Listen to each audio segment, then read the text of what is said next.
As you walked in, we were talking about New York a little bit, and just growing up, and how I had mentioned, because you noticed the poster when you came in, or the painting rather, when you came in, and we were talking about things that you did when you were a kid on the show that you don't even really remember, because I don't remember shit that happened to me like 2 years ago. Yeah. And you're like 12 years old when you got. I didn't realize that you were 12, because it took a while for the pilot actually to get picked up, right? Yeah, exactly. So tell me about that. What do you remember about actually getting the role?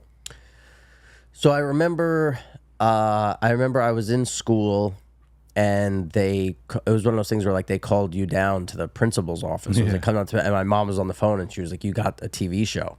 Okay. And we went through all the emotions, because at first it was kind of like, you got a TV show, but it's on HBO, and HBO wasn't really big on TV shows at the time. Right. You know? Yeah, they didn't even have. Yeah, Sex and the City came after you guys, right? I think Sex and the City maybe was like, because if like you said, we filmed the pilot in like, damn, what year was it? Had to have been 97, right? Right. 96, 97. 97. Yeah. Yeah. So I don't know what year Sex and the City came out, but even if it came out, it was maybe first season, Right. but not, it just wasn't a thing Right. where it was like, oh, we're really. But then, over a couple of weeks went by, and it was like, no, you're on a TV show. You're gonna be rich, and then like, this is it. Right. And then I remember going to set, and Tony Sirico, who played Paulie Walnuts, was like, no, we do this shit all the time. Like, you're not going to be rich. We're never going to see each other again. Like, this is a one and done, just like all the other ones we've done. And, maybe we'll see each other at auditions or whatever. So now I have to go back and tell my family, like, no, this isn't it. He's telling you at 12 years old, he's like, tough shit, kid. You ain't going to get this. Oh, he had zero filter ever. He talks to a 12-year-old the same way he talks to an 80-year-old. Like, a lot of times people say, I wish I got to meet James Gandolfini. Yeah. And I say, you would have loved him. He was amazing. And people say, I wish I got to meet Tony Sirico. I go, you did. That's Tony Sirico. Like, 100%, right? That is exactly Tony Sirico. Yeah. There are things in the script that came from, because that's how he is. Like, he was that guy. Like, he's amazing. It's amazing. So he was telling you, you're not going to get this thing. It happens all the time, kid. Harsh reality. Here it is. And then that's your mentality as a 12-year-old. Go back to your parents going, I don't think we're going to get this thing. Yeah, I was like, no, we're going to do one episode of this, and then we'll never hear about it ever again. Yeah. So that's what I thought would happen. So now I was like, oh, I didn't get to go to summer camp because I was doing this stupid thing that, we'll never hear about ever again. And which is crazy about it too, because as I heard you, and I mentioned to you beforehand that you say you don't watch a lot of the stuff. And I probably equally, because when you're that age and what the show was dealing with, I don't know, maybe parents are also like, we don't want you watching that shit. That's part one. And also, I think that David Chase would probably be like, I don't want them to see this, because you don't get to see that side of James when he's doing that. Right. You know what I mean? Yeah. I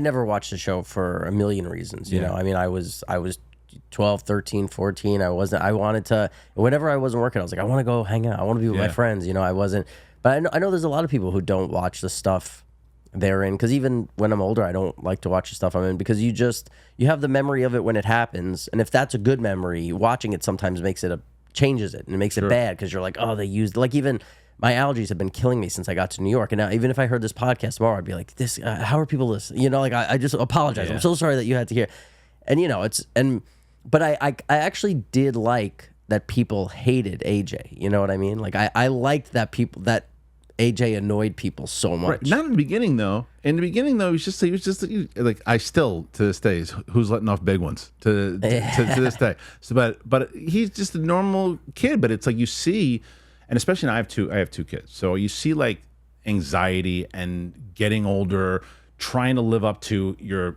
whether it's your parents, trying to live up to your siblings, like.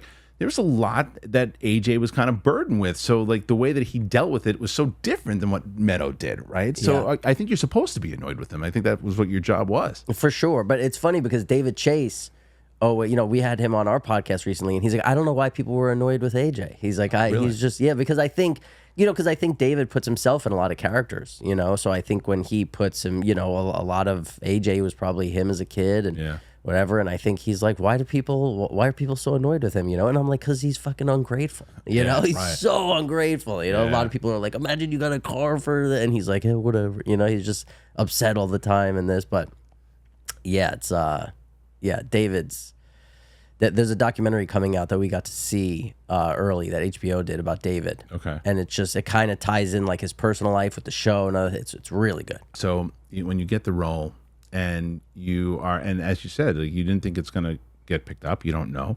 You find out that it does, and it takes, because I remember, and I was listening to Michael Imperialis and Steve. That, by the way, no, it's not that poster, but Steve booked me at the Riviera Comedy Club. Really? Back in 2000. I opened for Jimmy Walker. Wow. Back in Vegas, yeah, and that was a while ago. But anyway, so Steve, how long did you do stand up for? Oh man, I started in college. That was 96, 97. Did some in New York, and then in LA. Became regular at the Comedy Store and the Improv, and really went until 2012, and then I started doing it again about 3-4 years ago. Oh, so, wow. Yeah. So, but yeah, so that was. But I was listening to that show and listening to how they talked about that the pilot. I think it was it was almost like a year before you found out again, or something like that.